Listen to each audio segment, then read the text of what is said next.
Muito boa noite, gente. Como é que vocês estão? Tudo bem? Espero que todo mundo esteja muito bem.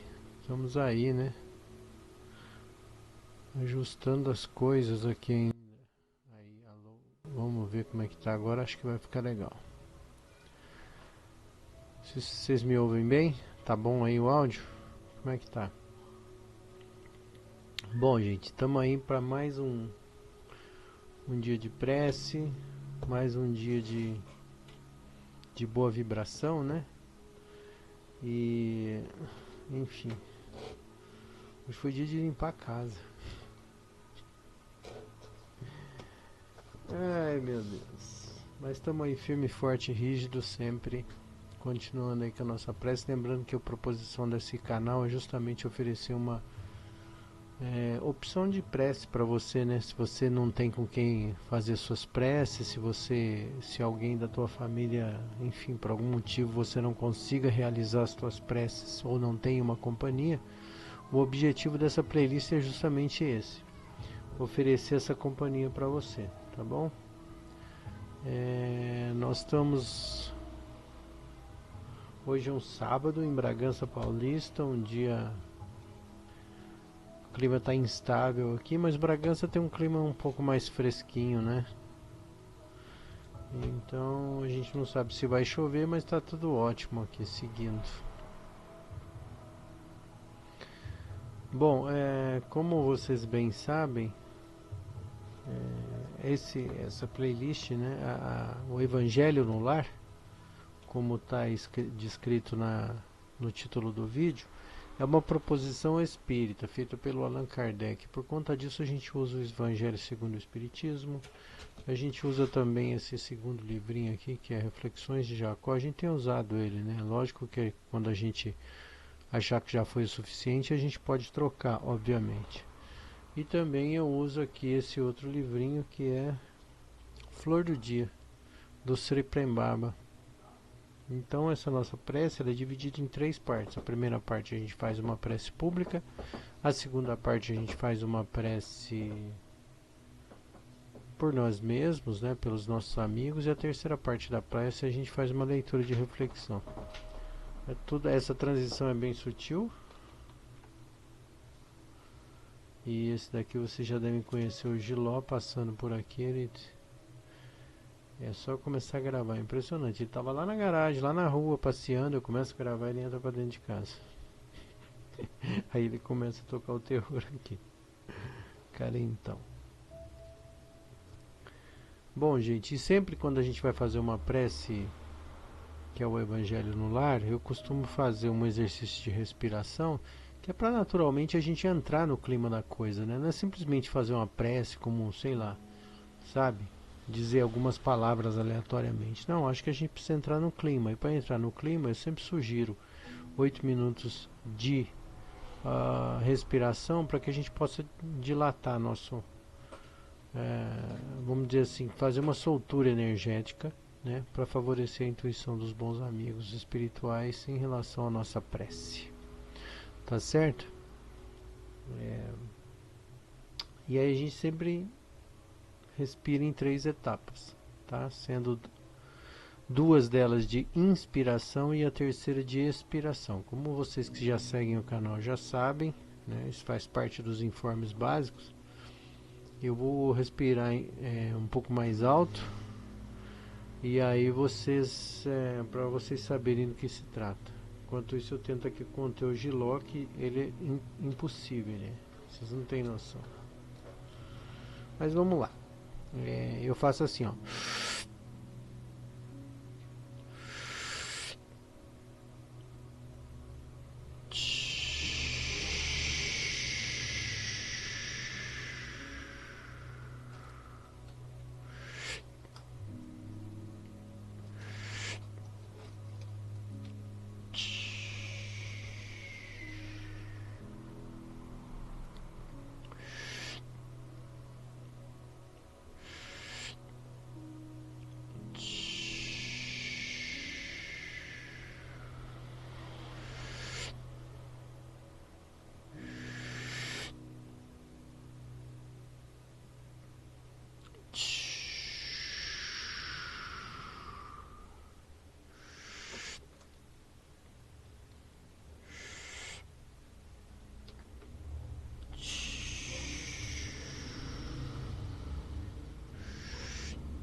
Vocês podem, na medida do possível, continuem respirando.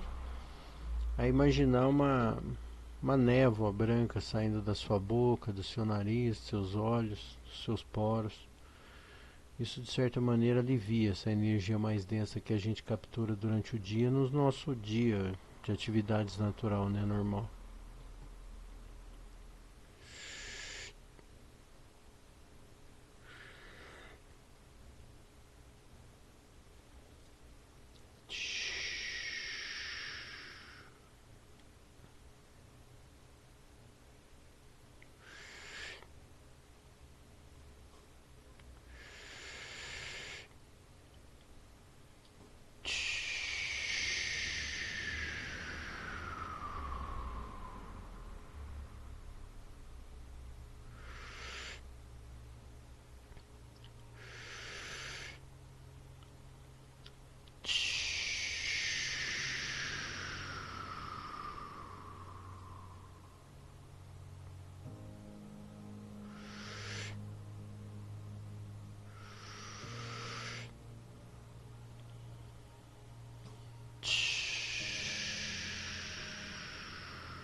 Bom, gente, então a partir de agora a gente já pode evocar os bons amigos, né? Fizemos aí a nossa respiração. E então eu gostaria que nós começássemos então essa egrégora, né? Formalizar essa egrégora, pedindo a ajuda dos bons amigos espirituais para que eles nos ajudem, orientando os nossos pensamentos, né?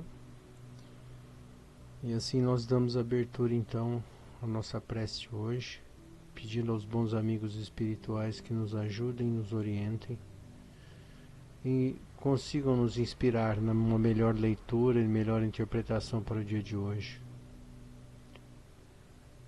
Que as consciências próximas, necessitadas ou não, possam ouvir essas preces, para que também possam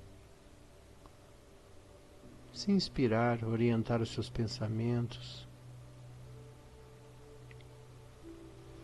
encontrar um alento para as suas angústias, se for o caso, ou a boa esperança para seus próximos passos.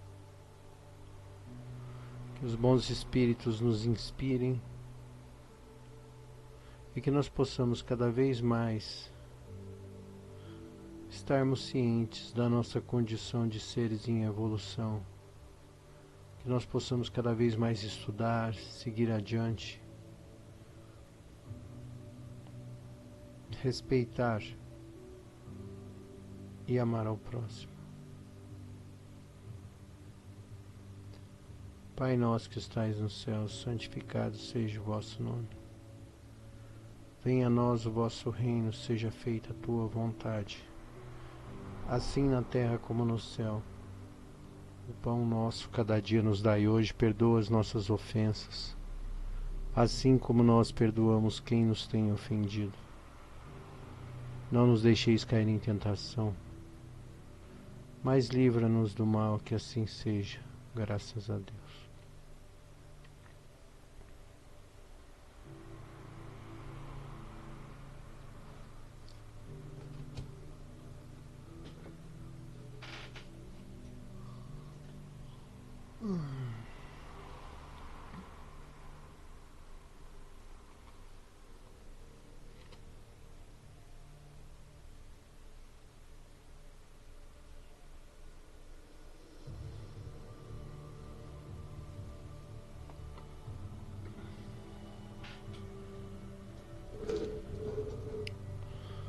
Missão dos Espíritas.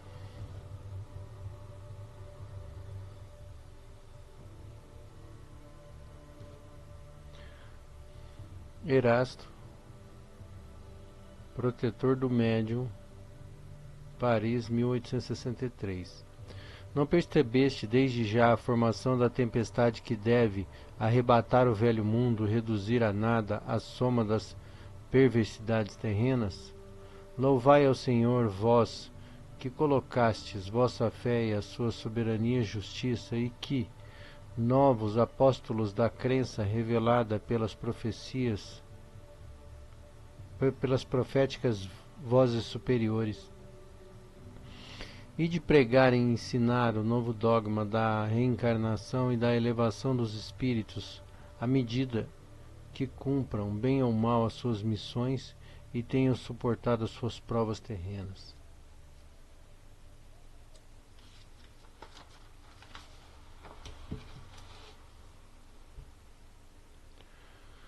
Nada de temor. As línguas de fogo estão sobre vossas cabeças. Verdadeiros adeptos do Espiritismo, vós sois os eleitos de Deus. Ide e pregai a palavra divina. É chegada a hora em que deveis sacrificar em favor da sua divulgação hábitos, trabalhos, ocupações fúteis. Ide e pregai. Os espíritos elevados estão convosco. Certamente falareis com pessoas que não quererão ouvir a palavra de Deus, pois ela recomenda a renúncia constante.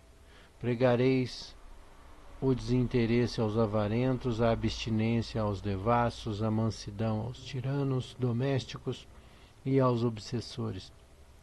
Palavras perdidas? Talvez, mas o que importa? É preciso regar com o vosso suor o terreno que deveis semear, pois ele apenas frutificará e produzirá sob os constantes esforços da enxada e do arado evangélicos. Ide e pregai. Sim, todos vós, homens de boa fé, que sabeis da vossa pequenez, observando os mundos espaciais no infinito. Parti em cruzada contra a injustiça e a maldade. Ide aniquilar esse culto ao bezerro de ouro que se expande dia após dia. Ide, Deus vos conduz, homens simples e ignorantes. As vossas línguas se soltarão e falareis como nenhum orador fala. Ide e pregai, as populações atentas acolherão com alegria as vossas palavras de consolação, fraternidade, esperança e paz. Que importam as ciladas que armarem no vosso caminho? Apenas os lobos caem na armadilha de lobos, pois o pastor saberá defender as suas ovelhas das fogueiras do sacrifício. Ide, homens confiantes perante Deus, mais felizes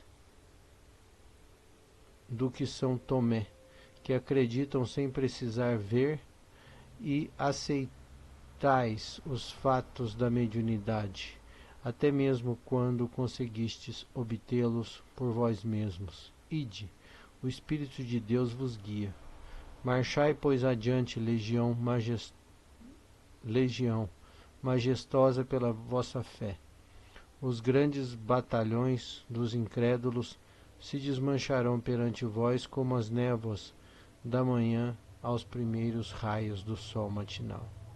A fé é a virtude que transporta montanhas, disse Jesus, porém mais pesadas do que as maiores montanhas são as jazidas da impureza e de todos os vícios que dela derivam do coração humano. Parti com coragem para remover essas montanhas de maldades das quais as gerações futuras ouvirão referências apenas como lenda, tal como vós conheceis muito vagamente os tempos que antecedem a civilização pagã. Sim, as revoluções morais e filosóficas surgirão em todos os pontos da terra. Aproxima-te a hora de que a luz divina brilhará sobre os dois mundos. O comentário que eu gostaria de fazer a respeito dessa leitura é o seguinte, né? A gente precisa compreender e filtrar que, por exemplo, com o nascimento do Espiritismo, né, no século XIX, existia uma necessidade, uma força muito grande empreendida pelos primeiros espíritas no sentido de divulgar essa doutrina e tentar fazê-la ampliar. Essa leitura, tipicamente, ela fala dessa necessidade, dessa força que alguns espíritas, né, dito espíritas, então adeptos da doutrina espírita, deveriam ter em relação à expansão desse conceito do espiritismo, né? Conceitos de fé e por aí vai. Mas eu, de certa maneira, olho para ela com uma certa... Eu vejo essa leitura como se ela tivesse uma certa arrogância. Em que sentido eu digo isso? Porque quando a gente descobre alguma coisa que é muito boa para nós, é natural do ser humano querer compartilhar isso. Então, assim, da mesma maneira que um evangélico, quando vai lá e é batizado numa igreja evangélica e gosta do pastor e enfim, ele acha que aquilo é tão maravilhoso que ele quer falar para todo mundo da igreja dele. Se você vai para um testemunho de Jeová, ele se sente na obrigação de ir todo dia na porta da casa de alguém, bater e tentar levar o evangelho. Entende? E por que isso acontece? Porque é natural do ser humano. Isso não tem nada a ver com É assim, junta a fome com a vontade de comer, né? Quer dizer, é natural do ser humano, aí esses credos perceberam que falou, pô, se insuflar um pouquinho aqui o cara vai. E ajuda a divulgar a nossa experiência, né? Com Jesus e por aí vai.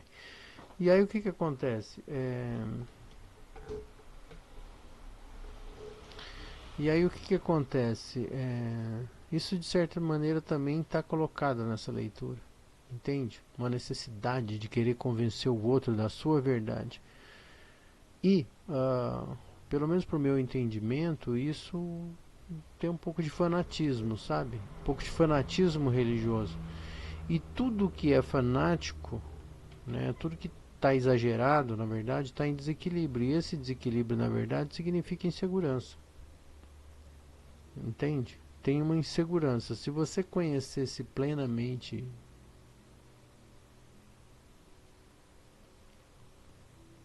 se alguém pudesse conhecer plenamente as leis da natureza, vamos saber que existe todas as possibilidades. É literalmente o caos, né? O caos é o somatório de todas as coisas. Então pode ter coisa boa e pode ter coisa ruim.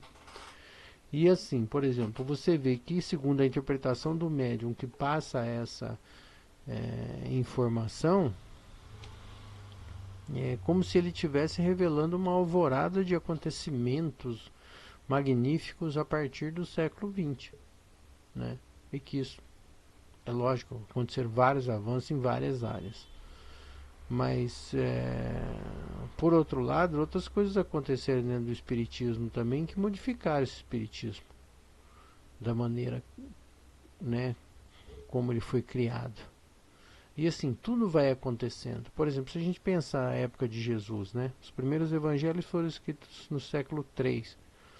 Quer dizer, não é que foram escritos, foram encontrados os primeiros no século III, né? E muita história foi inventada. Então, a gente sabe disso. Hoje a ciência já comprovou que muitas coisas foram inventadas.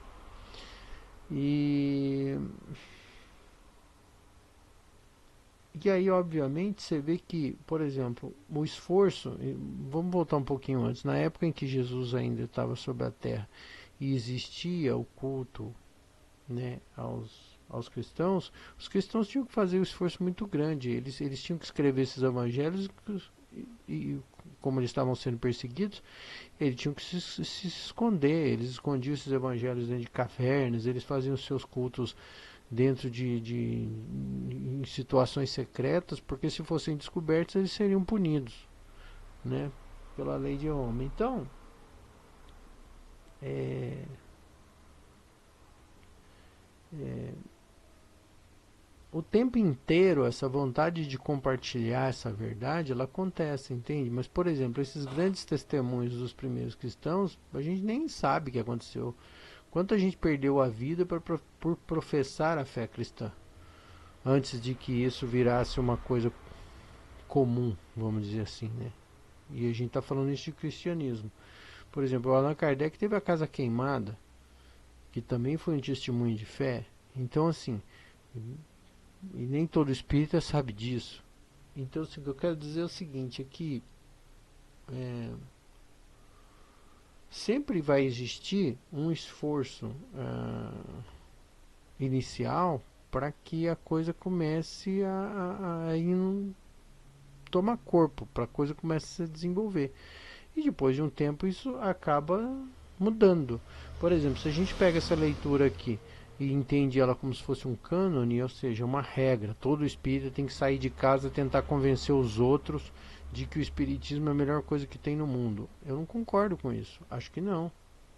Eu acho que a gente pode tentar dar exemplos. Então, por exemplo, através da tua atitude diária, do teu vigiar, que é o que? Você, na medida do possível, manter o controle, na medida do possível, você respeitar as pessoas, na medida do possível, fazer a caridade para as pessoas, de algum jeito, fazer uma pessoa sorrir durante o dia, isso é legal. Eu falo, quem é aquela pessoa? Aquela pessoa é isso, é aquilo, e também é espírita.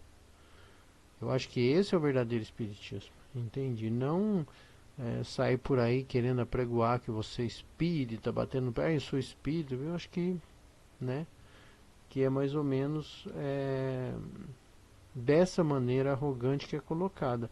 E a gente, obviamente, tem que colocar aqui, por exemplo, esse texto aqui não é um texto sagrado.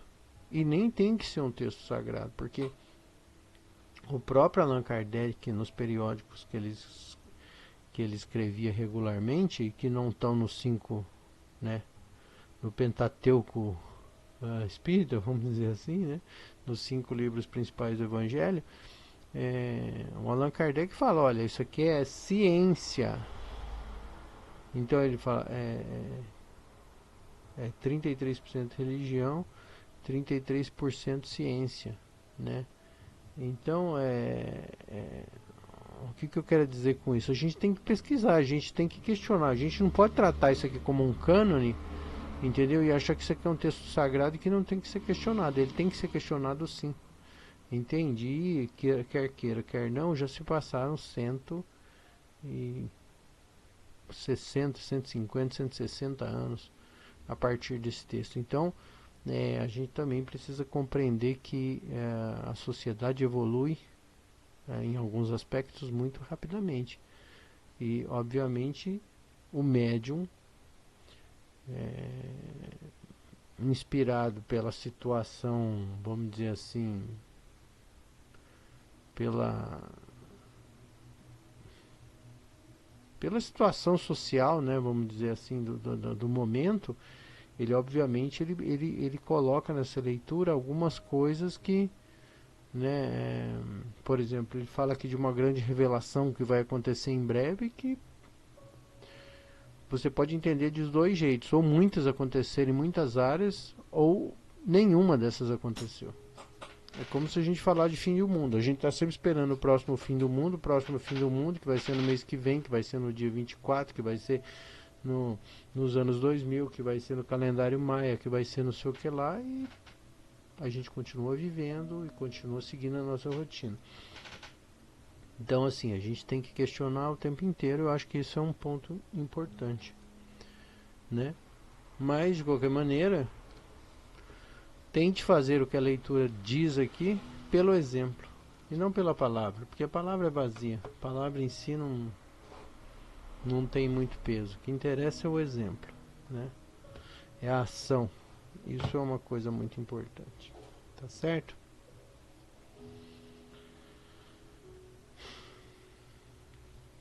Bom, a partir disso, a gente vai então seguir para a nossa prece pública. E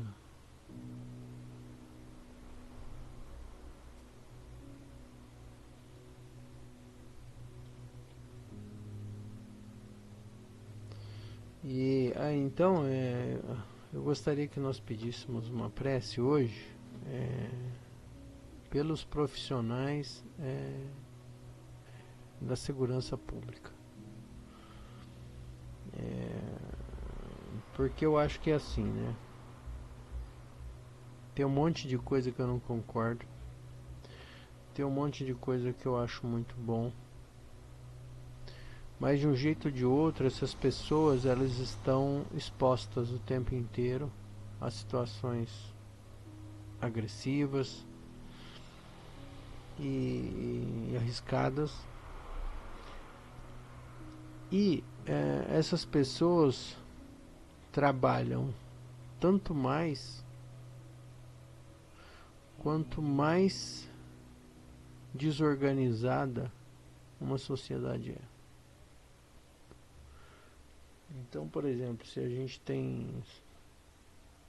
tivesse condição de ter um país mais justo, né, socialmente falando, naturalmente esses profissionais trabalhariam menos. Mas eles estão todo dia ali na luta, com baixos salários às vezes, quer dizer, tem alguns que ganham salário estupidamente alto, desnecessário, eu acho, e essa é a minha opinião. E outros, né, que estão ali no front ganham miseravelmente pouco, pela dificuldade, pela complexidade do trabalho que exerce. E na maioria das vezes não são valorizados, especialmente porque o próprio sistema, né, é corrompido, né? Você pega o cara, você não pode prender o cara, né? E aí alguns acabam né? Porque você prende, não tem vaga, aí bota o cara lá, e o cara sai no outro dia, não sei o que lá, e alguém, uns e outros acabam perdendo a cabeça fazendo bobagem. Enfim, por esses profissionais que vivem no meio do tumulto. Se a gente for falar disso, a gente vai ver que eles vivem no meio do tumulto. Então eles precisam sim dessa vibração positiva, e eu gostaria de contar com vocês para isso. Tá certo? Então vamos lá? Dessa maneira pedimos aos bons amigos que transformem essas nossas energias em energias de trabalho positivas, orientando esses profissionais para que eles consigam, na medida do possível, serem protegidos e que possam vibrar cada vez mais positivamente, que cada vez mais eles possam executar o seu trabalho com transparência e com respeito, que cada vez mais eles sejam abençoados, para que tenham saúde e calma, para que eles possam ser recompensados espiritualmente, pois todos nós temos as nossas funções numa sociedade organizada. Que os bons espíritos possam ajudá-los, orientando seus pensamentos e dando-lhes força necessária para o seu trabalho. Que assim seja. Pai nosso que estais nos céus, santificado seja o vosso nome. Venha a nós o vosso reino. Seja feita a tua vontade, assim na terra como nos céus. Pão nosso cada dia nos dai hoje, perdoa as nossas ofensas, assim como nós perdoamos quem nos tem ofendido. Não nos deixeis cair em tentação, mas livra-nos do mal, que assim seja. Graças a Deus.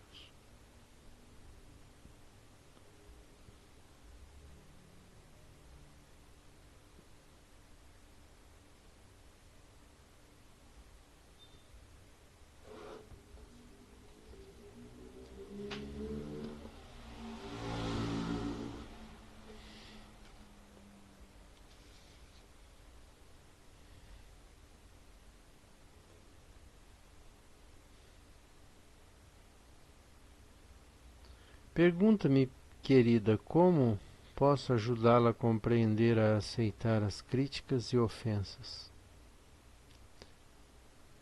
Jesus exemplificou com atos, e isso ainda não aprendemos. Como eu, um oriental imperfeito, posso fazê-la praticar a caridade do amor?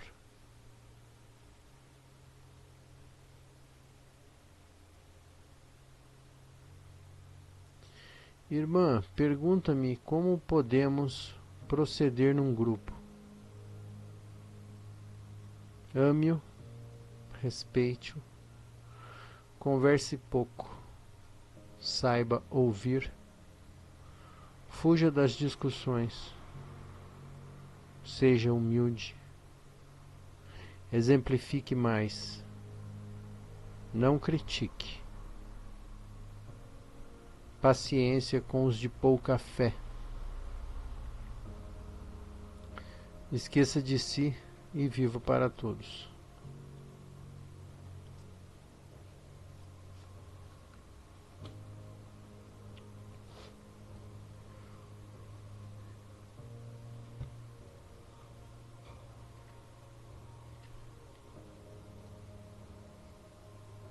Interessante, né, que essa leitura fala justamente dessa coisa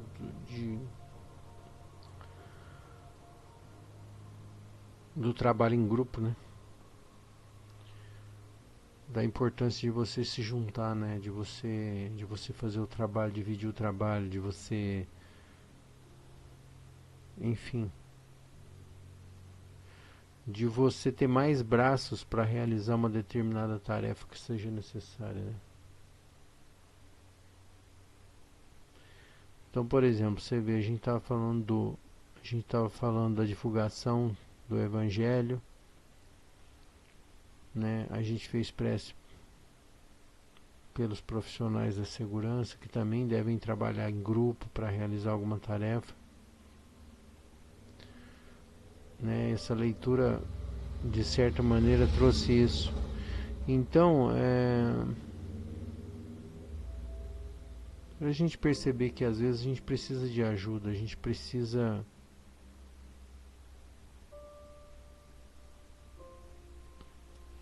não se comportar como uma pessoa incapaz e participar de um grupo para sugar desse grupo. Pelo contrário, que a gente seja ativo e a gente possa buscar sempre a oportunidade de colaborar com o grupo no sentido de ser um líder desse grupo, ou ser um agente desse grupo, que seja um agente positivo, entende? Mais com o espírito de doar do que de receber no grupo. Então esse grupo ganha muita força. Ao passo que isso sempre vai existir, né? Você sempre vai doar algo e vai receber algo do grupo também.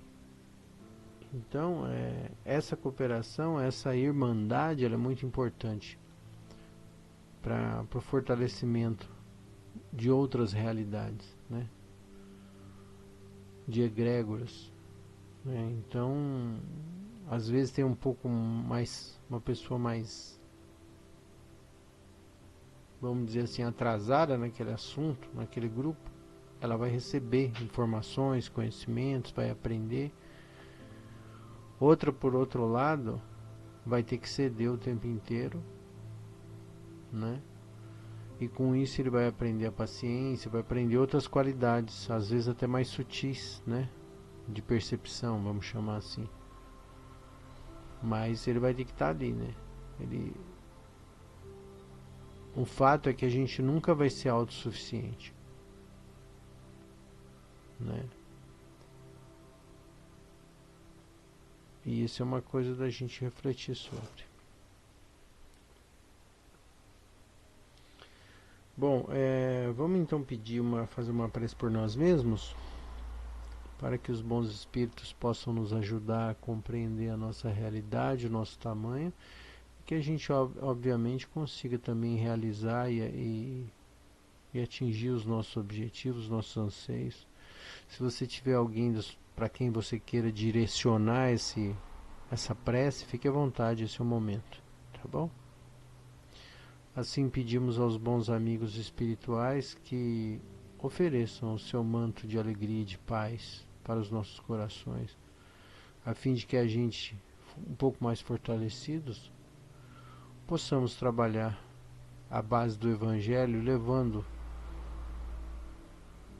em várias direções alegria, fé, esperança, força, apoio, abraço, e que nós possamos também sermos ajudados nas nossas necessidades. Agradecemos imensamente o dia de hoje e pedimos que vós, os bons espíritos, olhem também por nós. Que assim seja. Pai nosso que estais nos céus, santificado seja o vosso nome e venha a nós o vosso reino. Seja feita a tua vontade, assim na terra como no céu. Pão nosso cada dia nos dai hoje, perdoa as nossas ofensas, assim como perdoamos a quem nos tem ofendido. Não nos deixeis cair em tentação, mas livra-nos do mal. Que assim seja.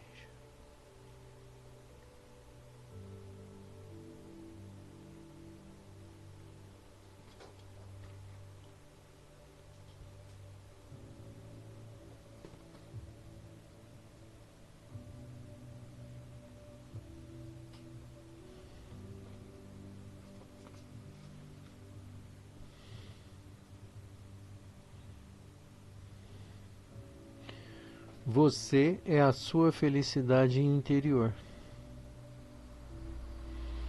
Eu vejo que o nosso grande desafio enquanto humanidade é aprendermos a usar a nossa inteligência e a nossa capacidade criativa para transcender os nossos ancestrais pactos de vingança. Precisamos nos espiritualizar ao ponto de irmos além da identificação com a nossa história, que é tão permeada por choques de humilhação e exclusão. Precisamos colocar a nossa consciência no momento presente, pois somente nesse lugar o amor pode fluir. Em outras palavras, precisamos aprender a sermos felizes, lembrando que a felicidade está dentro de nós mesmos.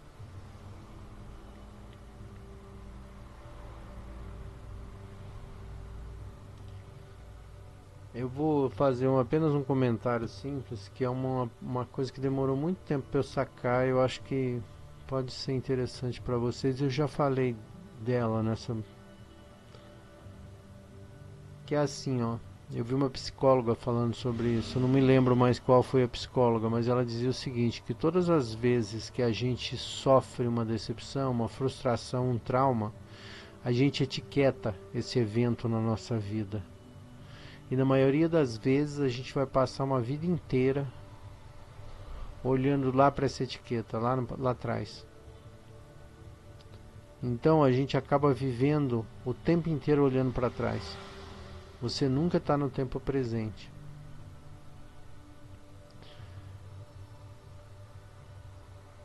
E por que a gente, eu acho que só corroborando essa ideia, por que a gente está o tempo inteiro olhando para trás?